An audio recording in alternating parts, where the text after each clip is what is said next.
بسم الله الرحمن الرحيم. الحمد لله رب العالمين، وصلى الله وسلم على سيدنا ونبينا محمد وعلى آله وصحبه أجمعين. أما بعد، فقد قال الله تبارك وتعالى في كتابه العزيز: يا أيها الذين آمنوا كتب عليكم الصيام كما كتب على الذين من قبلكم لعلكم تتقون أياما معدودات، فمن كان منكم مريضا أو على سفر فعدة من أيام أخر، وعلى الذين يطيقونه فدية طعام مسكين، فمن تطوع خيرا فهو خير له، وأن تصوموا خير لكم إن كنتم تعلمون. ويقول النبي صلى الله عليه وآله وصحبه وسلم: قد جاءكم شهر رمضان، شهر مبارك فيه، قد افترض الله عليكم صيامه، تفتح فيه أبواب الجنة وتغلق فيه أبواب النيران، وتغل فيه مردة الشياطين، وفيه ليلة القدر خير من 1000 شهر، من حرم خيرها فقد حرم الخير، أو كما قال عليه الصلاة والسلام. إن شاء الله تعالى ما أنت موضوعنا وحنكسو قادنينا هدو إلهي يراهدو fadaaisha ay leedahay bisha ramadaan nagu soo aadan maalmaha inaga xigto. bisha ramadaan waa bil ilaahay subxaanahu wa tacaala bilihiis uu ka doortay, waa bil ilaahay subxaanahu wa tacaala dhexdeeda khayr fadar badan uu yeelay, waa bil ilaahay subxaanahu wa tacaala bilaha kale uu ka fadli badiyey. bisha ramadaan ilaahay subxaanahu wa tacaala khayrka faraha badan uu dhex yeelay waxaa ka mid ah ilaahay qur'aankiisa ayuu soo dejiyey munazalka mucadamka ah. ilaahay waa tan uu leeyahay: shahru ramadaana aladii unzila fiihi alqur'aan. bisha ramadaan waa bisha la soo dejiyey qur'aanka. bisha ramadaan waa shahru raxma, waa bil naxariis ah oo ilaahay subxaanahu wa tacaala addoomihiisa dhammaantooda uu u naxariisanaayo. suu rasuulku uu ku tilmaamay calayhi salaatu wasalaam, uu leeyahay rasuulka calayhi salaatu wasalaam: bisha ramadaan 3 qaybood ayay u qaybsan tahay. awaluhaa raxma, qaybta ugu horaysa oo 10ka ugu horaysa ilaahay subxaanahu wa tacaala raxmadiisa ayay helayaan addoomankiisa oo saa'imiinta ah. 10ka dhexe oo 10ka labaad ahna wuxuu ku tilmaamay rasuulka calayhi salaatu wasalaam in ay tahay makfira iyo dembi dhaaf. ilaahay subxaanahu wa tacaala addoominkiisa wan wanaagsan oo saa'imiinta ah inuu dunuubtooda wixii 11kii bilood ay macnaha soo galeen ilaahay subxaanahu wa tacaala ugu tirtiraayo 10ka maalmood oo bisha ramadaan oo dhexe ah. 10ka ugu dambaysana wuxuu ku tilmaamay rasuulka sala allahu calayhi wa aalihi wa saxbihi wasalam in ay tahay cidqun min annaar. 10kaas ilaahay addoominkiisa oo dunuubta la imaadeen, macaasida la imaadeen, inuu ka macnaha ku xoreynayo cadaabkiisa. intaasoo malaayiin ah, intaasoo kumanaan ah oo cadaab ay u waajibtay ayuu ilaahay subxaanahu wa tacaala cadaabkiisa ka xoreynayaa. arrintaas ayada waxay khaas ku tahay keliya bisha ramadaan. marka sidaa awgeeda waa bil aad iyo aad u barako badan, u khayr badan, u raxmad badan oo bilaha kale aan la mid ahayn. marka sidaa darteed ilaahay subxaanahu wa tacaala wuxuu leeyahay: yaa ayuha aladiina aamanuu, kuwii alle iyo nabi rumeeyanow. ilaahay ma uusan dhihin yaa ayuhannaas, dadka dhan lalama hadlahayo. wax lala hadlayo oo khaas ah waxaa weeye dadka mu'miniinta ah. ilaahay waa tan uu leeyahy: yaa ayuha aladiina aamanuu, kuwii iimaanka laga helayow, kutiba calaykum asiyaam. aamanuu markii la dhahay meeshaa waxaa ku baxay dadka iimaanka aan lahayn oo gaalada ah ayaa halkaa ku baxeen. ilaahay subxaanahu wa tacaala kuwaa ma uusan soo sheeka qaadin. marka kuwa ayaga ah nasiib kuma laha bisha ramadaan khayrka faraha badan iyo dembi dhaafka iyo raxmadda iyo cidqiga ilaahay subxaanahu wa tacaala addoomankiisa uu ka xureynaya. kuwa ayaga nasiib kuma yeelanin, kali waxay khaas ku tahay dadka mu'miniinta suu ilaahay subxaanahu wa tacaala aydiisa noogu tilmaamay. واتن أولى إلهي سبحانه وتعالى كتب عليكم الصيام كوي إيمانك لغا هليو وحال إذن كو واجب يالي صوم أيال إذن كو واجب يالي بولى إلهي سبحانه وتعالى صوم أيال إذن كو واجب يالي مركزها درت هذا سي آدان أودهن صوم كان أمضى بدن أيال نغو هريين أمضي هور مي صومي جيران مس أنا أمبونو خاص يهي إلهي وكاغا جبا وحوليهي كما كتب على الذين من قبلكم سيدي كوي إذن كهوريين oo soonka ayagana loogu waajib yeelay ayaa idinkana soonka idinku waajib yeelay buula Ilaahay subhanahu wa ta'ala marka waxaad ogaanaysaa soonka maanta adiga aad soomaysa Ilaahay uu ku siiyay bishan Ramadaan khayr ka badan adig kaligaada ma aha soonka laakiin waxaad ogaataa ummadihii ka horeeyeen in ay soomi jireen ayagana soon lagu waajib yeelay laakiin waxaad kale ogaataa in ayna soomi jireen dadka ayaga bir Ramadaan lama siinin bisha Ramadaan ummadan ummatul Muhammad ay khaas ku tahay khusuusiyadeeda ay kamid tahay إلهي وحوله سبحانه وتعالى صومك محيطة مركة فائدة إن نتيجة لغا هلاي محيطة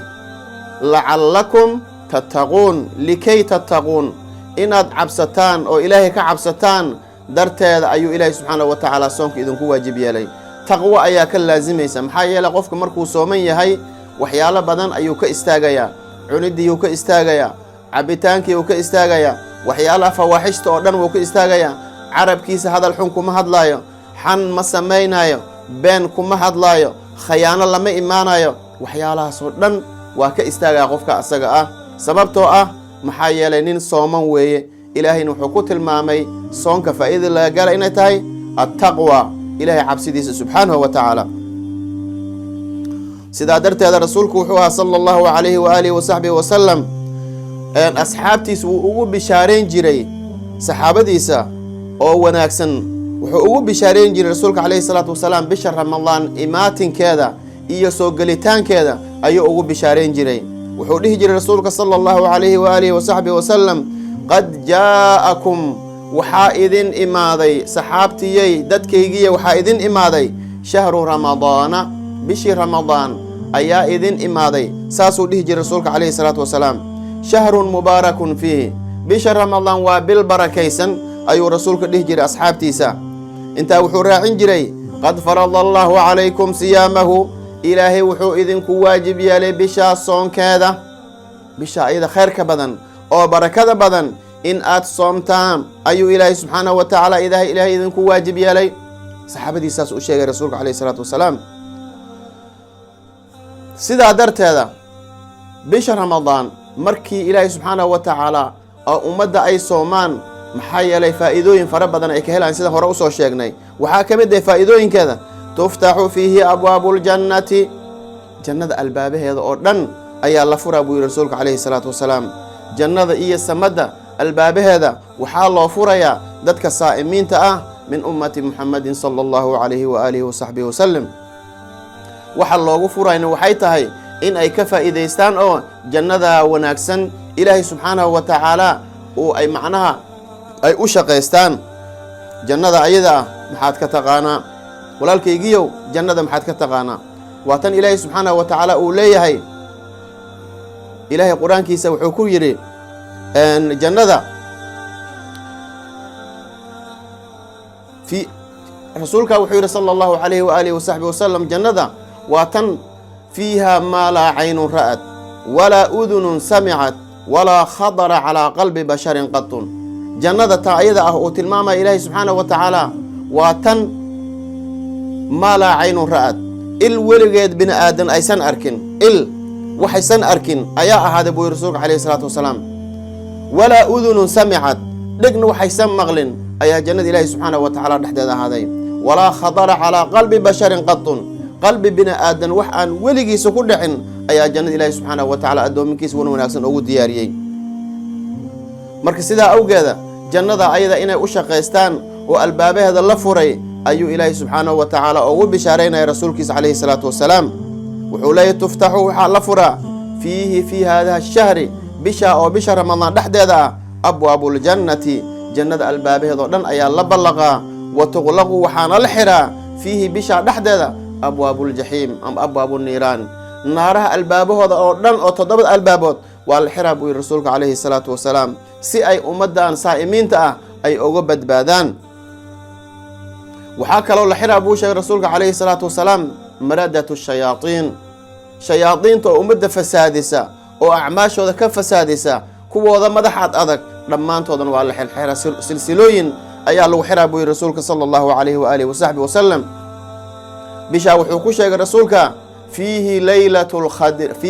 القدر بشا دحد هذا وحاء هذا يبويري هبين ليلة القدر خيرك أما شرفك ليلدي سأيا هاتي هبين آد أبركيسن أو ليلة القدر اللي هم قعابه أيا دحد هذا هاتي بوي رسولك صلى الله عليه وآله وسلم ليلة القدر واتن إليه قرآن كيسوكوش إنا أنزلناه في ليلة القدر وما أدراك ما ليلة القدر ليلة القدر خير من 1000 شهر هبينك ليلة القدر وحي كخير بدن تبوري الله سبحانه وتعالى من 1000 شهر كن بلود أي كخير بدن تاين كن بلود عبادة السمان لهد عملك السمان لهد أجرك أسكسبان لهد هالشاب بلود أيو إله سبحانه وتعالى قصينا أدونك إله وافجيه مرك هبينكاس أي كجرا بشر رمضان دحد هذا وكخير بدن كن بلود كخير بدن وحير رسولك صلى الله عليه وآله وسلم قفك لجهوجي خير كأسجأ قفك وحل لجهوجي خير دمانتيسا أي لجهوجي بشر رمضان خير كسجن إيه فضائد كسجن إيه رحمات كسجن إيه النمعين كسجن إيه مغفرة كسجن إيه عتق كسرن إلهي سبحانه وتعالى نكو معناها وافجي خير أي وافجي نكي لجهوجي كأسجنا خير دمانتيسا أي لجهوجي بو رسولك صلى الله عليه وآله وسلم sidaa darteeda waxaa loo baahan yahay qofka islaamka ah qofka mu'minka ah qofka muslimka ah inuu ka faa'iideysto bishan barakada badan oo khayrka badan inuu macna aad iyo aad ugu hiloobo sidaa darteeda dadkii salafu saalixa oo wanaagsanaa waxay ahaayeen 6 bilood ka hor ayay ilaahay ka bari jireen ilaahay subxaanahu wa ta'ala inuu gaarsiiyo bisha ramadaan oo khayrka badan oo barakada badan ilaahay inuu waafajiyo bisha soomkeeda إلهي إنه وافجيو بشا قيام كذا أي إلهي سبحانه وتعالى كبري جيرين مرك ولا الكيجا مسلم كهو ولا شيء ده مسلمة ده هو وحال لقى جبه هاي بشا أساس وخير كبدن أو إلهي سبحانه وتعالى أنت خير ولحد ده كل شيء جاي هدو إلهي كوا فجية خير كأسجى كفائدة يسوع محيا لي هدو إلهي سبحانه وتعالى كوا فجية وحبوين أي إلهي كوا فجية سيادرت هذا وحد أركيسا ما أنت هدو إلهي سبحانه وتعالى كو جارسي بشهر رمضان أو معلمها ير أي نوجو سهرين وحد أكسي هذا وقت حد حاضر كان أمرهينه بشي هذا نوجو دنبيسي أنت سو كن أي كلمة ودن كان حديثة أو سنة ذكي هراء أو رمضان كي هراء أو كله نولاين أو لقي ياب إني معنا صلاة تراويح كله تكذن أو لقي ياب إني معنا بشهر رمضان كله صومين أو لقي ياب خير فربنا إن لسه ميسن هدو إلهي كوا فجيو بشا أيضا أو خير كبدن إلهي سبحانه وتعالى خير فربنا أيو كوا فجيي وحالو بهاي مركا إن بشا كسر دوينا قلبي حارن قلبي فيو قلبي نظيف إن كسر دوينا أيالو بهاي هاي بشا أيضا وحن أود دجا وحن أود ديار جروبي كرنا إن قلوب تنا سافي كدجنو ما أحد ديار جروب كذا إن راشين قريها دجنو ما أحد ديار جروب كذا إن إسقور حين أنا جماعة وإن قلبي جانا دقنو أو قلبي جانا النظيف كدجنو تاس أين أود ديار جروبينا سيدا درت هذا وحلو بهاي هاي قفك إسلام كأ إنه بشا أيدا أو وين كبدن أو كفكره ما أنت إلهي سبحانه وتعالى أو جارسيه إنه خير فربدن أو الله إيمانا يو هدي هذا هاد قف قرآن كأخرين جري ما أنت جزء إن القرآن كأخرين تسلب لابته هدي هذا هاد قف صدق الله بحجري بشرهم الله هدو إلهي كو جارسيه خير كأد بحجرة إن الله لابته أي الله بهاي هاي هدي هذا هاد قف معناها ما أنت دن أو معناها أجر كلا سميسن جري أما أذكار كلا سمين جري أو ورد كلا أولها وردي أنت أسمي جرت إن الله لابته سير رسولك أسمي عليه الصلاة والسلام محيا لسنة دي أود ما يصير رسولك وحوليها جبريل أي سنة كستا أي إيمان جري قرآنك وحول معناها أو لا ختم جري سنة دي معناها أن بالكسو إيمان جري قرآنك هالمر أيو ختم جري بشر رمضان مركي لا جاري لبجر أيو معناها جبريل قرآنك ولا ختمي مرك سيدا درت هذا وحاد مركا ماشي كدري ميسا عملك إن معناها وهذا عمل لبجبارا مركا ولالكيga muslimka ahow ilaahay subxaanahu wa ta'ala fursada haduu ku gaarsiiyo fursada ayada oo qaaliga oo macnaha dahabiga aan ka faa'iideysano ilaahay subxaanahu wa ta'ala ina waafajiye سادرت هذا الرسول وحوش صلى الله عليه وآله وصحبه وسلم أعماش الله سميه وبن آدم كأي سميان أو وناجأ إن أي ملائك قريسه ملائك إلهي أو كاشي أو ملائكة أي قريسه لكن صون كأسق عمل كلا سميه إلهي سبحانه وتعالى سيدا ما ها ملائكته وكخاسية له أسق يأسو خاسية إلهي سبحانه وتعالى سيد الرسول حديث كنوت الإمام صلى الله عليه وآله وصحبه وسلم إلهي وحول حديث القدس كلها كل حسنة يعملها ابن آدم تضاعف له من 10 إلى 700 ضعف عمل كستئن ابن آدم أوسميه والله لبن لابا طبعا كبلاو إلا يتضوب بقول أنت لقى جاره طبعا أي الله كبلابا إلا يتضوب بقول أي الله لبن لابا خوفك ابن آدم كأه عملك أوسمينا يو إلا الصوم صوم كما هنا صوم كما هنا أعماشك لابن آدم كأوسميه إلهي رسولك سبحانه المامي عليه الصلاة والسلام إن الله لبن لابا أعماشا أيضا إلهي وحير مركا الصوم لي صومك أنا إسكالب إلهي سبحانه وتعالى صومك أنا إسكاله وأنا أجزي به أنا أدونك كأبال مرينيا waxaad ogtahay acmal kasta la sameeyna Ilaahay subhanahu wa ta'ala inuu abaal mariyo laakiin waxa lagu tusinayaa soonka darajo dheeraad ah qiimo fara badan in uu leeyahay oo acmaasha kale aad sameeynaysi uu ka duwan yahay maxaa yeelay Ilaahay wuxuu leeyahay yad'u adoonku wuxuu ka tagaa shahwatahu wixii asagu uu jeclaa oo dhan ayuu isaga tagayaa hadii bisha ramadaan markaysan ahayn wuxuu cuni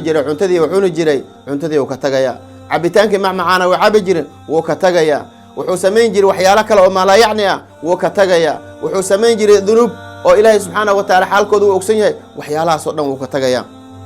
Ilaahay wuxuu leeyahay yad'u wuxuu ka tagaa shahwatahu wixii asagu uu jeclaa ayuu ka tagayaa wa ta'amahu da'amkiisu ka tagayaa wa sharabahu ayuu ka tagayaa min ajli aniga dartayda ayuu ugu tagay buu Ilaahay subhanahu wa ta'ala marka saa awgeeda maadaama adoonka asaga aan dartayda wax kastaba ugu tagay أنا أبال مرنا بولا إلهي سبحانه وتعالى سادرت هذا وحكوت المام رسولك عليه الصلاة والسلام صونك إن هي حنداب أما قاشان إنه يهي قاشان أو إلهي سبحانه وتعالى قفك وكل دورايا أو وحيد عدو وكقد دفاعايا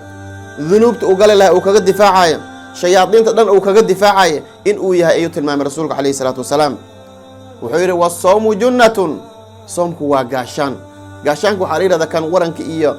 fallaarta la saga celiya yiraahdaa marka sida mid la mid ah asagana waa gaashaan buu rasuulka kaleey salaatu wasalaam wuxuu kaloo tilmaamay rasuulka kaleey salaatu wasalaam qofka sooman in uu leeyahay laba farxadood lisaa'imi farxataani ninka sooman waxa uu sugnaaday buu rasuulka kaleey salaatu wasalaam laba farxadood ayaa u sugnaatay farxatun inda al-iftaari hal farxad wuxuu helayaa markuu qofka adoonka ah uu afurayo maxaa yeelay markuu afuro wuxuu macnaha ku farxayaa Ilaahay subhanahu wa ta'ala cibaadadii uu ku waajibiyay oo khayr ka badneed oo barakada badneed oo soonka ahaa inuu soo gutay wuxuu kaloo ku farxayaa wixii Ilaahay subhanahu wa ta'ala uu ka xarimay oo cuntadii iyo cabitaankii iyo wixii la mid ahaa inuu Ilaahay subhanahu wa ta'ala hadan u xalaaleeyay taasoo ku farxaya waa farxad oo markuu afuray ahaatay وفرحة عند لقاء ربه فرحة الله بعد وفرحة يا أدونك سائمك إلهي سبحانه وتعالى مركو الله كلمة قبرك مرك لجيه أو عد أن لسعنن هويا أن لسعنن آباء أن لسعنن ورال أن لسعنن قرابة أن لسعنن قبيل أن لسعنن دتك هداي ماشى وكوين يجري دن أن لسعنن أيو فرحة يا عمل كيسي وناكسنا أيو كفرحة يا إلهي سبحانه وتعالى مركو الله كلمة wuxuu arkayaa soonkii adduunyadu ku soo soomay oo Ilaahay dartiis uu soomi jiray thawaabkiisa ajirkiisa ayuu Ilaahay agtiisa kala kulmaya subhanahu wa ta'ala marka saadarteeda inta soo faa'iido ah iyo in ka badan ayaa ku sugnaatay bisha Ramadaan dhaxdeeda ولذلك سادرتها رسولك صلى الله عليه وآله وسلم حديث إمام الترمذي وصوصاره وحوليه habeenka ugu horeysa bisha Ramadaan waxa la xirxiraa shayaadiinta oo dhan ayaa la xirxiraa iyo jinniga kuwada madaxad adag ayaa la xiraa naarta albaabeed oo dhan waa la xiraa jannada albaabeed oo dhan waa la furaa markaasaa waxaa naadiyaa buu leey rasuulka calayhi salaatu wasalaam wayunaadii munaadin mid naadinaya ayaa naadina malag ayaa dhawaaqaya muxuu leeyahay yaa baaqiya alkhayri yaa baaqiya alkhayri aqbil midka khayrka dalbaayow oo wanaagga dalbaayow oo khayr dhammaantiisa raadinayo soo qaabil bishii ramadaana dhalatay samee khayr oo dhammaantiisa wayaa baaqiya shari aqsir midka xumaanta samaynayay oo xumaan samooy ahaayo waxaa samaysa adigna wax xumaantii dhan ka har maxaa yeelay bil ramadaana dhalatay saasuu naadinayaa malagaas sidaas ayuu naadinayaa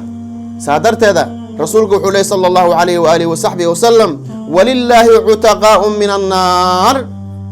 ilaahay wuxuu leeyahay cutaqo amase kuwa uu ka xuraynaya naarta ayuu leeyahay ilaahi subxaanahu wa tacaala wadalika fi kulli laylatin arrintaana waxay ahaatay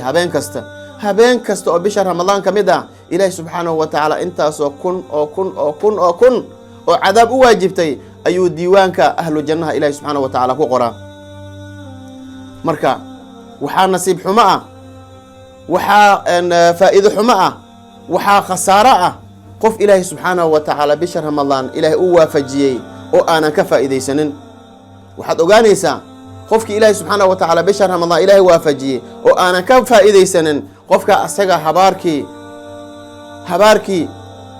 malaa'igta ilaahi subxaanahu wa tacaala ra'iiskeeda u habaaray nabillaahi muxamedna u aaminsaday habaarka asaga inuu ku dhacayo muxuu ah habaarka asaga ah rasuulka wuxuu leeyay sala allahu calayhi waaalihi wasaxbihi wasalam maalin maalmaha ka mid ah ayaa anoo jaranjarta mimbarka koraya ayaa jibriil ayaa ii soo banbaxay buu yidhi markaasuu dheh buu yidhi aamiin dheh aamiin baan dheh buu yidhi jaranjartii kalaan kore aamiin dheh buu yidhi aamiin baan dheh tii kalaan kore aamiin dheh buu yidhi 3 jeer baan aamiin dheh buu yidhi markaasaan weydii buu yidhi jibriil rasuulka calayhi salaatu wasalaam markaasuu ugu jawaabay jibriil midda ugu horeysa qof bil ramadaan ay u dhalatay oo khayrka faraha badan ilaahi subxaanahu wa tacaala dhexdeeda uu yeelay raxmadda ilaahay dhexdeeda uu yeelay makfirada dhexdeeda ilaahay uu yeelay cidqu min annaar ilaahi subxaanahu wa tacaala dhexdeeda uu yeelay oo aan ka faa'iidaysan aan looga dembi dhaafan sababteeda cadaabka allah ku fogeeya aamiin dheh buu yidhi aamiin baan dheh buu yidhi rasuulka calayhi salaatu wasalaam marka waxaad ogaanaysaa walaalkaygiyow qofka aan la hadlaya waa adiga naftaydaan la hadlayaa walaashaydii muslimadda ahay adaan kula hadlayaa haddii aad tahay qof aanan ka faa'iidaysanaynin bisha ramadaan markay kuu dhalato ogow inuu ku haleelaya habaarkaas oo nabillaahi moxamed u aaminiyey oo jibriilna macnaha uu duceeyey habaarka asaga inuu ku asiibay ogow maxaa yeelay habaarka asaga waa biyo kama dhibceen midka labaad wuxuu ahaa qof labadiisi waalid hooye iyo aabba nolosha ku haleelay oo macnaha ilaahi subxaanahu wa tacaala waafajiyey inuu macnaha waalidiintiisa nolosha ku arko oo aanan u baarin ma samaynin oo aanan ka faa'iidaysanin oo suxbadooda aanan wanaajinin oo sidaa cadaab ku mutaystana cadaabka allah ku fogeeya aamiin dheh buu yidhi rasuulka jibriil saasuu dhahay rasuulkan wuxuu yidhi aamiin buu yidhi midka saddexaad ayaa wuxuu ahaa qof nabillaahi moxamed sala allahu calayhi waaalihi wasaxbihi wasalam magaciisa agtiisa lagu sheegay oo aanan kugu sallinin nebiyow kaa asagana cadaabka allah ku fogeeya aamiin dheh buu yidhi waa 3 arrimood oo kala daran 3 arrimood oo aad u kala daran wey marka waxaa loo baahan yahay qofka inuu ku fikiro bisha ramadaan waxaa soo martay 11 bilood oo waxaad soo cuni jirtay oo waxaad soo cabaysay oo wax kasta aad soo samaynaysay ilaahay subxaanahu wa tacaala u laabo oo 11kaas bilood waxaad soo samaynaysay waa bishii lagu dhaafi lahaa waa bishii lagu tirtiri lahaa waa bishii ilaahay subxaanahu wa tacaala raxmaddiisa lagu heli lahaa waa bishii ilaahay subxaanahu wa tacaala dembi dhaafkiisa lagu heli lahaa waa bishii ilaahay subxaanahu wa tacaala jannadiisa la bari lahaa walidaalika sidaa darteeda ayaa rasuulku wuxuu dhahay sala allahu calayhi waaalihi wasaxbihi wasalam 3 ducadooda mustajaabo weyn 3 ducadooda waa mustajaabo waxaa ka mid ah qofka saa'imka ah muddada uu sooman yahay hadduu ilaahay subxaanahu wa tacaala baryo ilaahay subxaanahu wa tacaala ducadiisa waa ka ajiibaa walaalayaal waxaad ogsan tihiin maantada hadda aan joogno dhibaatooyin badan ayaan ku jirnaa cudur fara badan ayaan la haystaa cuduradaas iyo dhibaatooyinkaas iyo balaayooyinkaas ilaahay subxaanahu wa tacaala bishii uu noogu tirtiri lahaa wey. bisha hadda nagu soo aadan